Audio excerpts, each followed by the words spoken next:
Bienvenido a un nuevo capítulo de nuestro podcast resumen de Profetas y Reyes, escrito por Elena White. Hoy, capítulo 46. Los profetas de Dios que les ayudaban.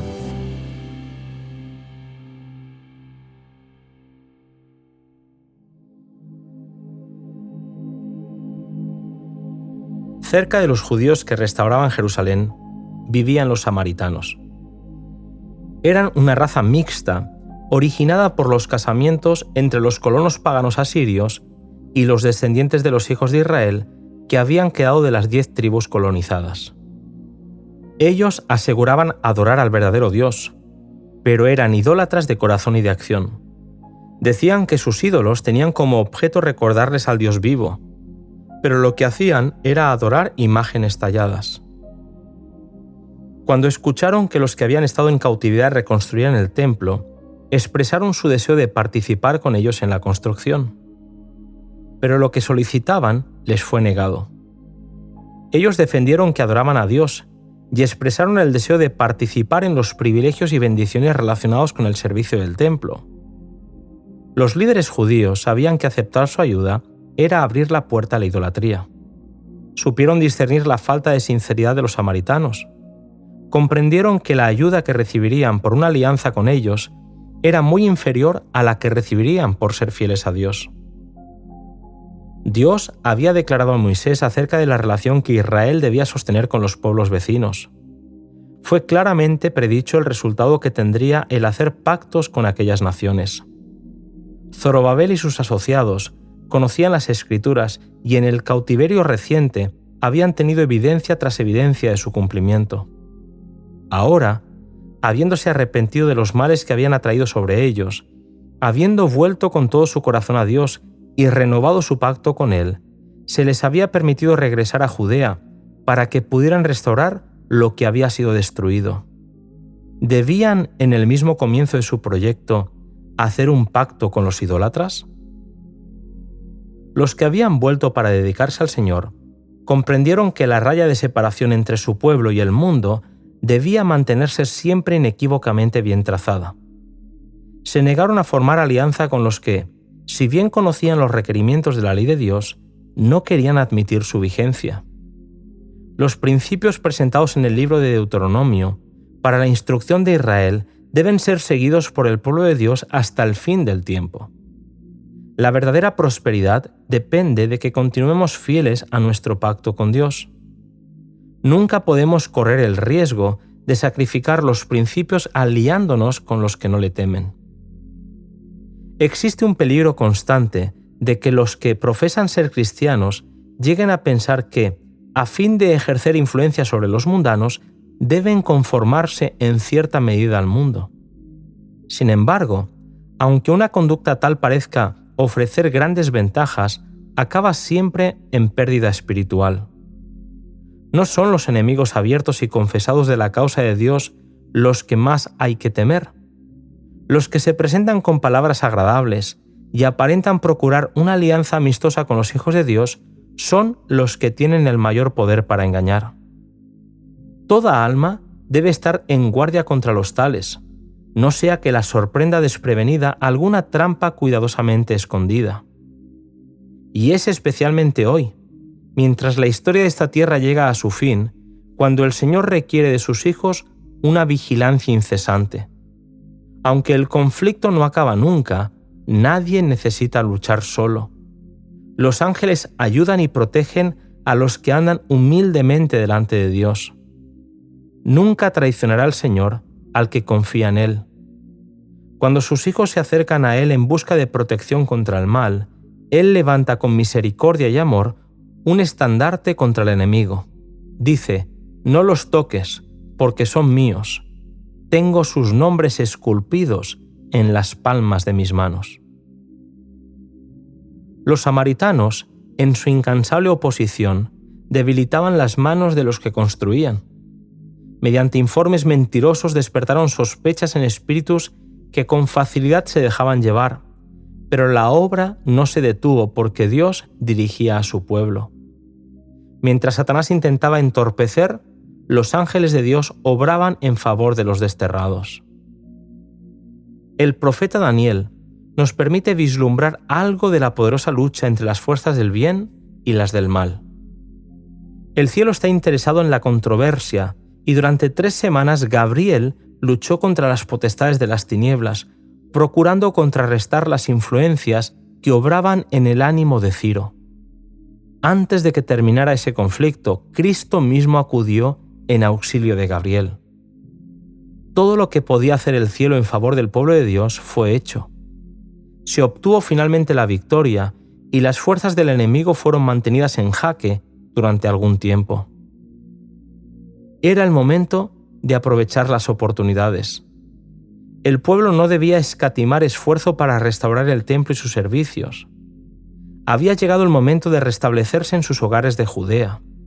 Sin embargo, mientras se manifestaba el poder de Dios, muchos carecieron de buena voluntad. A medida que se envalentonaban los samaritanos, muchos de los judíos se preguntaban si a fin de cuentas había llegado el momento de reedificar. Este sentimiento no tardó en difundirse y muchos de los obreros desalentados volvieron a sus casas. Durante más de un año quedó descuidado y casi abandonado el trabajo del templo. La gente habitaba sus casas y se esforzaba por alcanzar prosperidad temporal, pero su situación era deplorable. Incluso la naturaleza parecía conspirar en su contra, puesto que una sequía marchitaba sus bienes. Tanto espiritual como temporalmente, los israelitas estaban en una situación triste. Habían perdido de vista el propósito que Dios había tenido al hacerlos volver a Judea, y decían que aún no había llegado el momento de reconstruir la casa del Señor. Los profetas Ageo y Zacarías fueron suscitados para hacer frente a la crisis. Ellos revelaron al pueblo la causa de sus dificultades y declararon que la falta de prosperidad temporal se debía a que no se había dado el primer lugar a los intereses de Dios. ¿No era el tiempo de reconstruir el templo, pero sí de estar cada uno en sus casas?, preguntó Ageo. ¿De qué os ha servido pensar solo en vosotros? Sembráis mucho, pero cosecháis poco. Coméis, pero no os hartáis. Buscáis mucho, pero encontráis poco. Y entonces el Señor les dijo: meditad sobre vuestros caminos, por cuanto mi casa está desierta, y cada uno de vosotros corre a su propia casa. Aquella reprensión fue escuchada por los dirigentes y el pueblo de Israel. Comprendieron el fervor con que Dios los trataba y obedecieron las palabras del profeta. Despertó Jehová el espíritu de Zorobabel y el de Josué, junto a todo el pueblo, y se pusieron a construir la casa del Señor. En menos de un mes, desde que reanudaron el trabajo, les llegó otro mensaje de ánimo. Esfuérzate, Zorobabel, y esfuérzate también, Josué. Pueblo entero, cobra ánimo, porque yo estoy con vosotros, dice Jehová de los ejércitos. Hoy también el Señor declara a sus hijos: esforzaos y obrad, porque yo estoy con vosotros.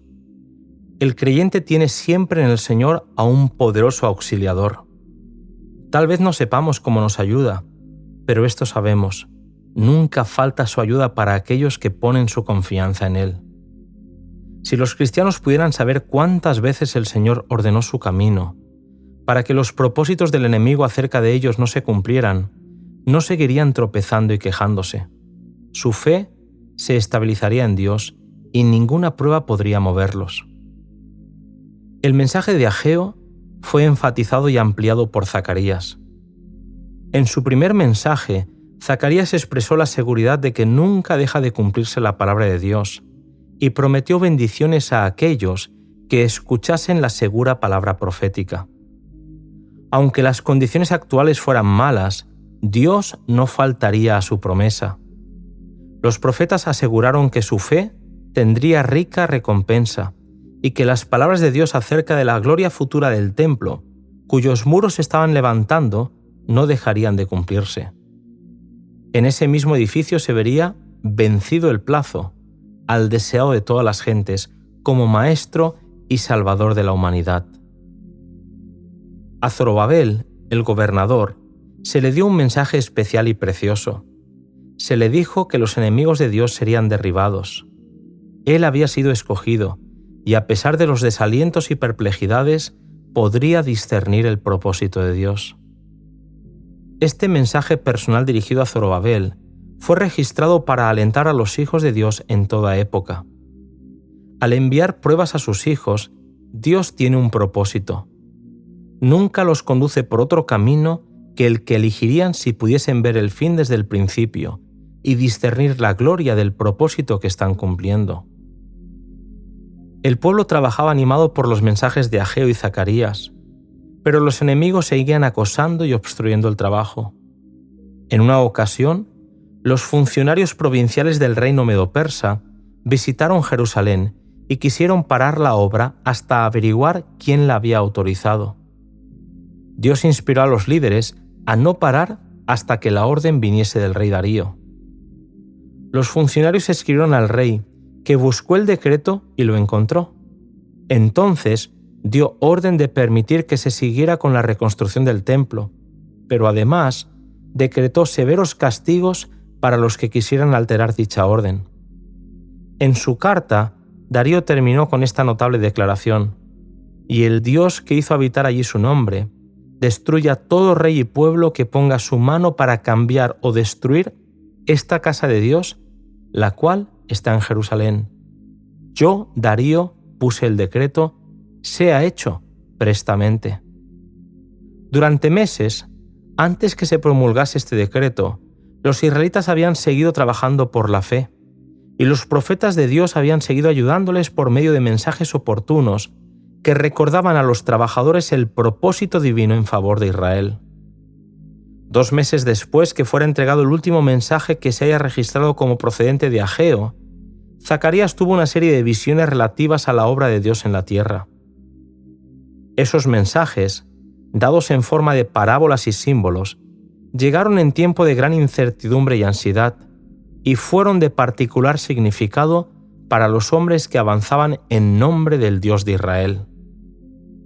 El Señor le mostró al profeta que aún consolaría a Sión y que Jerusalén sería ensanchada. La orden de restauración venía de Dios, y Él daría consuelo y fortaleza a sus afligidos, cumpliendo en su favor las promesas de su pacto eterno. Declaró que su cuidado protector sería como muro de fuego a su alrededor, y que por su medio la gloria de Él sería revelada a todos los hijos de los hombres.